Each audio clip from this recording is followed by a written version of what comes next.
Hello ladies and gentlemen, and welcome back your lovely faces to another video here on the channel. I hope everyone is doing great. I hope everyone's having a great Monday, whether it be the morning or the evening, or if you're down under, coming into tomorrow. Before we jump into today's video, Soups just showed me a comment about 30 or so minutes ago from our live stream we did last night where, well, it looks like someone was upset because I never answered the question and I was too distracted. Sorry, buddy, but you know, this is what happens in things called life when they're out of your control and you get distracted. This is what happens. But we did answer the questions in the entire stream. But you know, thanks for letting people know out of the thousands of hours that we stream, we miss one question. Oh no, what are we going to do? Anyway, this is part 3 of Elaine's this document, the summary judgment for her reply to Ben and everything else. She hasn't even put up anything. It's absolutely ridiculous. It's just her padding out an entire thing for 18 pages, you know, front and the title page and everything else. It's just like, well, he did it because he did. Well, where's the evidence? Nope, don't need evidence because he did. So let's jump on into it. Here's where we started. Actual malice is a question for the jury. Mr. Depp claims that there is no evidence of actual malice, knowledge that the statements about her were false or reckless disregard that the statements were false.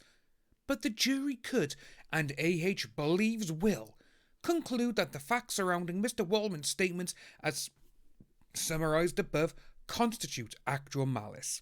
No, they don't. The court has already found that AH has shown actual malice on behalf of Mr. Depp. AH has alleged sufficient facts in her counterclaim to demonstrate that Mr. Depp may have made these statements with actual or constructive knowledge or with reckless disregard for whether they are false. Well, you know, out of everything that they put forward, Judge White, you know, before Judge Penny came in, he got rid of nearly every single one bar 3. That shows how rubbish her counterclaim was in the first place. Discovery has confirmed those allegations. No, they haven't. Indeed, if Mr. Depp did do this to her as she alleges, then Mr. Depp's statements through Mr. Waldman that AH's allegations are a hoax and hoax have to be false, and Mr. Depp knows those statements are false. There is no reason for the court to have to rule again on the same issue. You keep going forward and you keep saying about all of this like, no one's saying anything, Judge. We are right, they are wrong. Well, show us. Nope, don't have to. That's how they think they're doing. Furthermore, because actual malice is a subjective inquiry, a plaintiff is entitled to prove the defendant's state of mind through circumstantial evidence, going regarding different ones, where possible subjective evaluations are at issue, as here were a determination of whether defendants acted with actual malice. The Fourth Circuit has cautioned against a court taking those determinations away from a jury. Here, Mr. Waldman admitted that he had no personal knowledge of what went on during their marriage and never witnessed any interaction between the two of them during their marriage. Then you got attachment 7, Waldman's that, yet with no personal knowledge, Mr. Waldman told the world on behalf of Mr. Depp that she was engaged in a hoax, and hoax against Mr. Depp, falsifying her this. Well, with that there, straight away, I could be like, well, my mate said this to me, and about his marriage or whatever, and I could just go out and say, well, this is what's going on. In my opinion, I believe him. Which, in my opinion, that's it. It's not like he knew I was going to go out and do it, you know? But the way that she's done, as you can see, you know, literally, going through every single line like we have done in the last 3 videos with this now, it just shows there's nothing there. Literally, there's nothing there. So including why, when asked anything about these statements, including why Mr. Waldman made these statements, Mr. Depp asserted the attorney-client privilege and Mr. Waldman refused to answer, which they are, allowed to do, you know. They're allowed, client confidential, can't do it, sorry. But again, they just don't like it because they're like, give us the answers.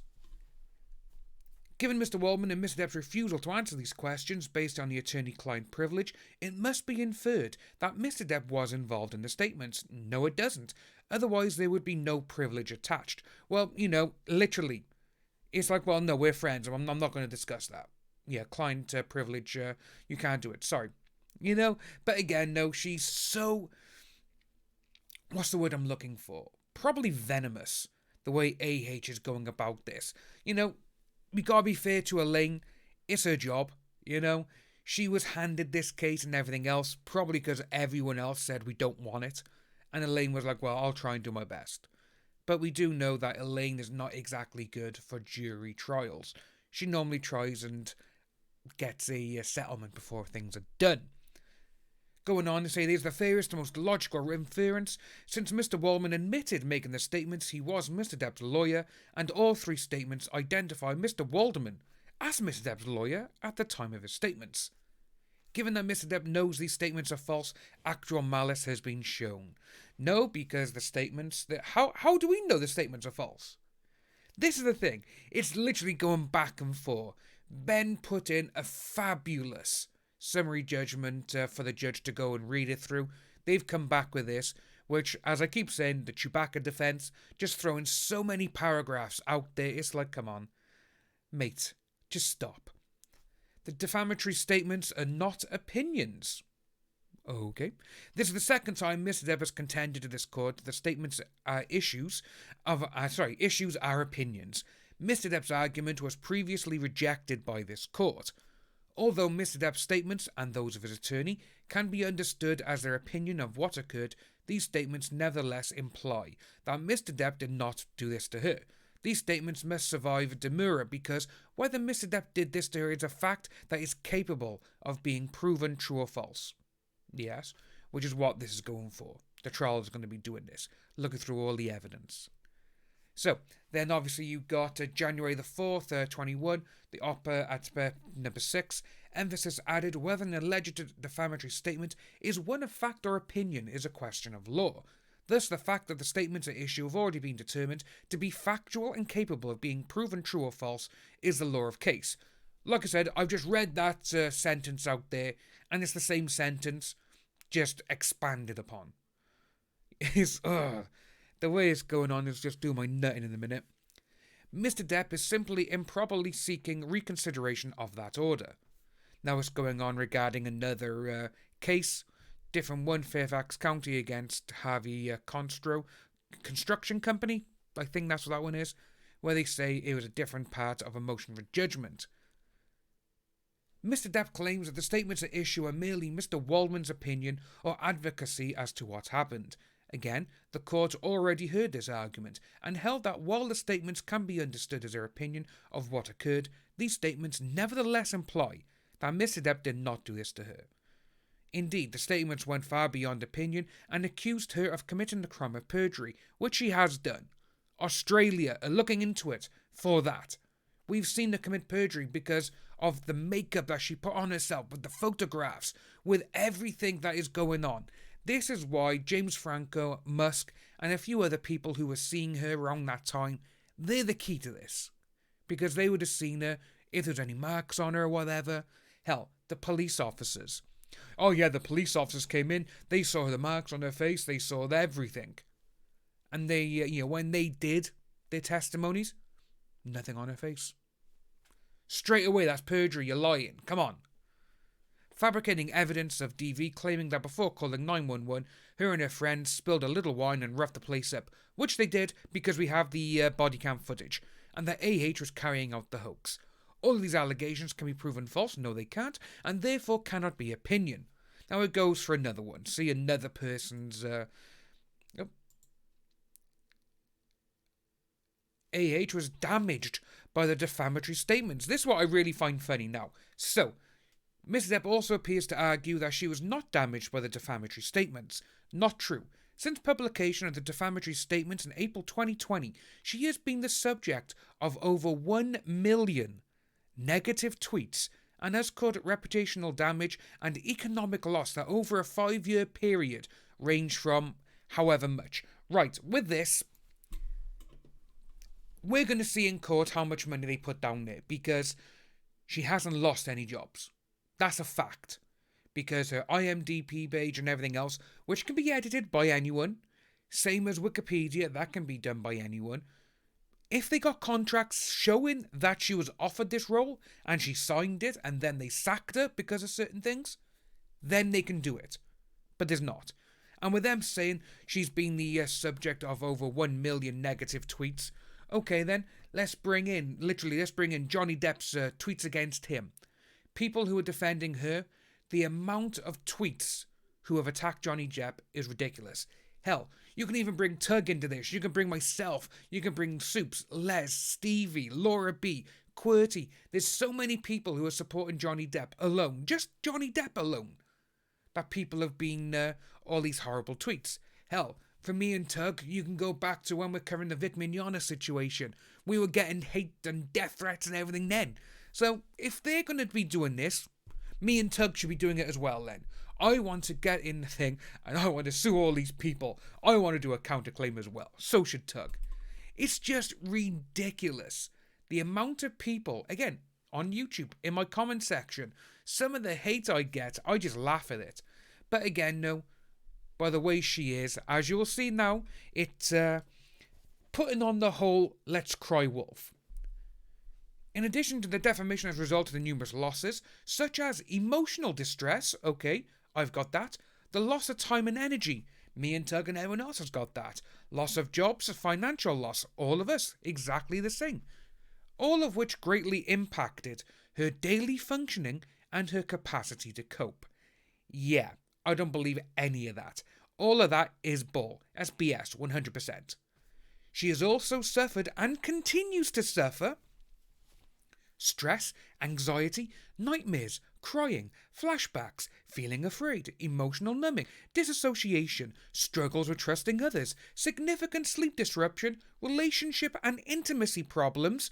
So, with that one there, relationship and intimacy problems. Yeah, let's ask all the men and women she slept with since breaking up with Johnny Depp. Yeah, intimacy problems. Yeah. Interpersonal disconnection, hypervigilance, and intense psychological pain. And the defamation activated long-held feelings of shame and humiliation about this. All of that, every single person in this world goes through this. You just put these in there to make it look like you're having a rough time. You know, go on, Johnny, tell the world that me, Johnny Depp, a man, is the victim of DV. Who's going to believe you, Johnny? No one, because you're a man.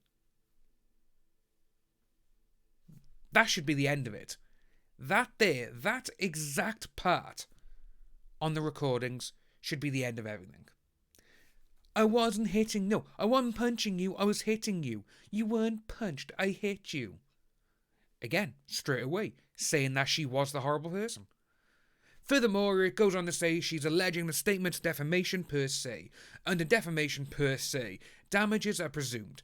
Yeah, she's not alleging the statement's defamation. She doesn't even know the meaning of the word defamation. I couldn't even get my words out then.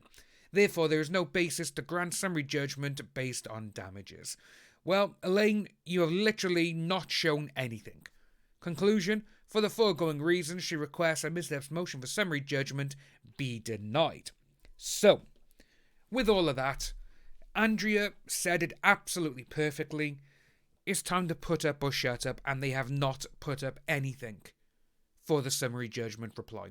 They just haven't. There's nothing there which is showing people that all of these things, well, no, it's not Wallman, it's Johnny Depp, he's doing it on purpose. I want $100 million. Yeah, there's no way in hell that she has lost whatever she's claiming she is in the redacted money area. But like I said, everything underneath it where she says it's like literally, it's a checklist of what to do. Hell, if you watch the Evan Rachel Wood documentary, it's almost the same as that checklist in there. Just saying. But that's what we got, ladies and gentlemen. If you do have any questions, any queries, you want to see a topic discussed on a live stream or via a video, hit me up at cgsquestions@gmail.com. That's what we got today, ladies and gentlemen. If you are new to the channel, please like and subscribe. Hit that notification bell for future updates, and I'll see each and every one of you soon.